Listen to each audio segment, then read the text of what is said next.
Shalom Sobat ICC, berjumpa lagi dengan saya Osmar Wijaya di acara Devotion Gereja ICC Bandung. Hari ini saya akan membawakan satu tema dengan judul Harapan. Sebelumnya mari kita refleksi pada diri kita pribadi. Bagaimana harapan kita sejauh ini? Apakah kita masih berharap pada janji Tuhan? Atau mungkin kita ada yang sudah menyerah, ada yang sudah nggak berpengharapan lagi? Sebelum saya mulai, saya akan bawakan satu ayat dari Amsal, pasal 23 ayat yang ke-18. Karena masa depan sungguh ada dan harapanmu tidak akan hilang. Karena masa depan sungguh ada dan harapanmu tidak akan hilang. Pertama-tama, saya ingin menjelaskan tentang arti kata pasrah dan berserah.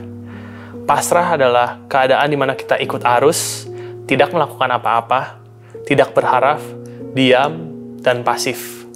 Sedangkan berserah adalah keadaan di mana kita bergerak bersama Tuhan, tetap semangat dan berdoa, selalu berusaha yang terbaik dan yakin Tuhan yang memegang kendali. Sebagai orang percaya, Tuhan rindu. Kita hidup bukan karena perasaan atau karena keadaan, tapi kita hidup karena kepercayaan kita kepada Tuhan, karena iman kita. Banyak orang yang hidup secara fisik, tapi mati secara spiritual, mati secara finansial, mati secara relationship, hubungan, pernikahan, mental health, kesehatan, keuangan, dan lain-lain. Tapi Yesus datang untuk memberikan hidup pada kita dan hidup dengan segala kelimpahannya. Ada satu perumpamaan firman Tuhan di kitab Yohanes pasal yang 11 ayat ke-39-40. Saat itu Yesus membangkitkan Lazarus dari kematian. Kata Yesus, "Angkat batu itu."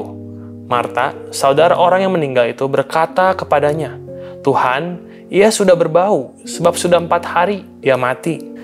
Jawab Yesus, "Bukankah sudah kukatakan kepadamu, jikalau engkau percaya, engkau akan melihat kemuliaan Allah." Di sini Marta melihat secara perspektif manusia, bahwa Lazarus sudah mati dan tidak mungkin ada harapan untuk bangkit kembali. Tapi Yesus memberikan perintah, angkat batu itu. Akhirnya, singkat cerita, kita tahu bahwa Lazarus bangkit dari mati. Yesus memanggil Lazarus, "Come, bangun, bangkitlah." Dan Lazarus seketika itu juga bangkit dan hidup kembali. Mungkin Tuhan memberi panggilan di Natal kali ini kepada masing-masing daripada kita untuk area kehidupan mana yang sudah mati. Bisakah di hubungan, bisa di keuangan, atau di aspek lainnya. Bangkitlah. Bangkitlah. Tuhan Yesus rindu untuk memerdekakan aspek yang sudah mati di dalam kehidupan kita, supaya kita selalu punya pengharapan di dalam Dia.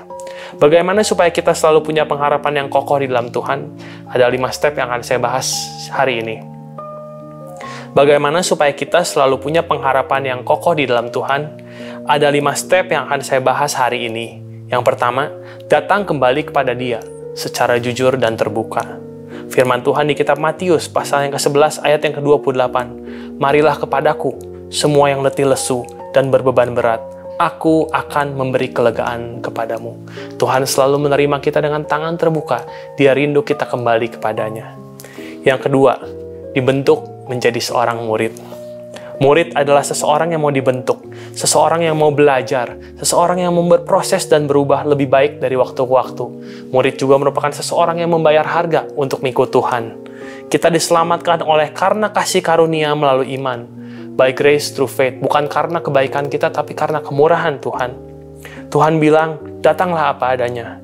Come as you are, but don't stay as you are. Kasih karunia yang menyelamatkan kita, kasih yang sama pula yang akan mengubahkan kehidupan kita. Itu sebabnya kita semua rindu. Gereja bukan hanya menjadi rumah untuk pemulihan, tetapi menjadi rumah untuk transformasi. Ada karakter ilahi Allah yang turun bagi setiap orang yang percaya dan orang yang mau berubah di dalam Tuhan. Tuhan rindu. Kita bukan hanya mengatakan dengan mulut dan percaya bahwa Yesus Kristus adalah Tuhan. Dia rindu kita mengalami Dia, menghidupi kebenaran, dan merasakan kasih-Nya secara pribadi di dalam kehidupan kita. Dia rindu kita bisa bertumbuh secara dewasa rohani sebagai murid. Murid yang sesungguhnya adalah bagaimana menghidupi kebenaran itu, yaitu firman dan teladan Yesus Kristus. Yang ketiga adalah berpegang pada janji Tuhan. Segala sesuatu dijadikan oleh firman Allah. Allah itu setia, selalu memegang janjinya, dan Dia tidak akan pernah berhutang atau mengingkari apa yang sudah dikatakan di dalam firman-Nya. Firman-Nya ya dan amin. When you know the truth will set you free. Ketika kalian tahu, ketika kita tahu kebenaran itu, maka kebenaran itu akan memerdekakan kita. Yang keempat adalah setia pada hal kecil. Rasul Paulus menulis surat kepada jemaat di Kolose, pasal 3 ayat 23. Apapun juga yang kamu perbuat, perbuatlah dengan segenap hatimu seperti untuk Tuhan dan bukan untuk manusia. Ini berlaku untuk pekerjaan kita di marketplace, untuk bisnis kita, begitu juga untuk pelayanan kita. Perbuat segala sesuatu seperti untuk Tuhan. Siapa yang setia pada hal kecil, maka dia pula yang akan dipercayakan hal yang lebih besar oleh Tuhan karena kesetiaan itu sendiri.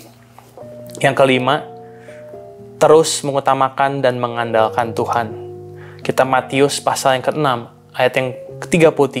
Tetapi carilah dahulu kerajaan Allah dan kebenarannya, maka semua itu akan ditambahkan kepadamu.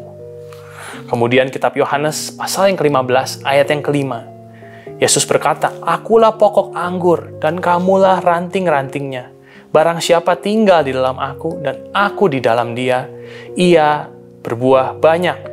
Sebab di luar aku, kamu tidak dapat berbuat apa-apa. Tuhan rindu. Melalui momen Natal kali ini, kita punya pengharapan yang baru di dalam Tuhan. Dunia bisa mengatakan, tahun demi tahun akan semakin sulit. 2025 akan terjadi krisis dan segala macamnya. Tapi setiap orang yang percaya mengatakan, penyertaan Tuhan akan sempurna. Saya ulang lagi, saya review untuk 5 poin yang saya bacakan. Yang pertama, datang kembali kepada Dia secara terbuka dan jujur. Yang kedua, dibentuk menjadi seorang murid. Yang ketiga, berpegang pada janji Tuhan. Yang keempat, setia pada hal kecil. Yang kelima, terus mengutamakan dan mengandalkan Tuhan di dalam setiap musim kehidupan kita. Gereja bukanlah tempat yang sempurna. Gereja merupakan anggota tubuh Kristus. Rumah kita semua. Rumah tempat di mana kita dibentuk, di mana kita bergesekan, di mana kita berproses, di mana kita belajar saling mengasihi sama seperti Tuhan sudah mengasihi kita. Saya rindu tahun depan kita bertumbuh bersama-sama, secara rohani, secara spiritual, mengenal Yesus, mengenal kasih Kristus lebih dan lebih lagi. Saya berharap damai sejahtera dari Tuhan kita Yesus Kristus menyertai saudara-saudari sekalian di dalam momen Natal ini, dan selalu memiliki pengharapan yang baru di dalam menyongsong tahun depan. Terima kasih sudah bergabung di acara Devotion Gereja ICC Bandung. Mari kita berdoa.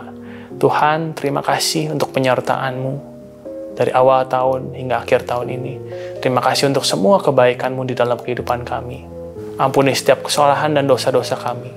Mungkin beberapa kehidupan kami ada yang gak layak di hadirat Tuhan. Engkau yang menyelidiki hati kami, Tuhan. Biarlah Tuhan, oleh karena kasih karunia-Mu kami dilayakkan. Dan biarlah kami dirubah, dibentuk serupa segambar dengan Kristus sendiri. Biarlah Natal kali ini membawa damai sejahtera, sukacita, pemulihan untuk keluarga kami, untuk kehidupan kami, untuk pekerjaan, usaha, relationship kami, Tuhan. Ada pemulihan di dalam nama Tuhan Yesus. Yang lemah dan berbeban berat, Tuhan berikan kelegaan, kelepasan, dan kekuatan yang baru. Yang sakit di dalam nama Tuhan Yesus, Tuhan sembuhkan. Yang gak berpengharapan, Tuhan berikan pengharapan yang baru. Terima kasih Tuhan buat semuanya. Serahkan gereja ini, kami semua ke dalam tangan-Mu. Genaplah semua kehendak dan rancangan-Mu atas kami. Di dalam nama Tuhan Yesus, kami berdoa dan mengucap syukur. Amin. Tuhan Yesus memberkati saudara-saudari sekalian semua. Merry Christmas and Happy New Year. Sampai bertemu di acara Devotion berikutnya Gereja ICC Bandung. Bye-bye.